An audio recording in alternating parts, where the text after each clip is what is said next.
Internet, this is গোগলিও from Bethuadahari. Kamalnagar Ghat হয়ে আমরা পূর্ব বর্ধমান যাব। তো দেখো, কমলনগর ঘাটের আগে একটা গ্রাম আছে, খুব সুন্দর সবুজ একটা, কত সুন্দর কি গাছের বাগান, খুব সম্ভবত মেহগনি গাছের বাগান। এখান দিয়ে ঢুকে ডান দিকে রাস্তাটা খারাপ, ধুলো আছে কিন্তু নোংরা নেই বেশি। দেখো টোটো গেল একটা, এই যে কত সুন্দর বাগান, গ্রামীণ বাড়িঘর, একটা সাদা বাড়ি, দেখো কত সুন্দর লাগছে দেখতে, খুব সুন্দর পরিবেশ।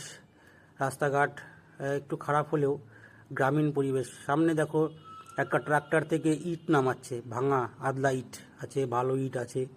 তো এই সমস্ত কিছু পার করেই আমরা আস্তে আস্তে, একটা অমনি গাড়ি গেল, দেখো সমস্ত কিছু পার করে আমরা আস্তে আস্তে, খুব আস্তে আস্তে যাচ্ছিলাম। তার কারণ হচ্ছে গ্রামের রাস্তা তো, বাচ্চা কাচ্চা থাকে, এদিক ওদিক থেকে চলে আসে, যেহেতু এখানে ট্রাফিক সিগন্যাল নেই, প্রয়োজনও নেই।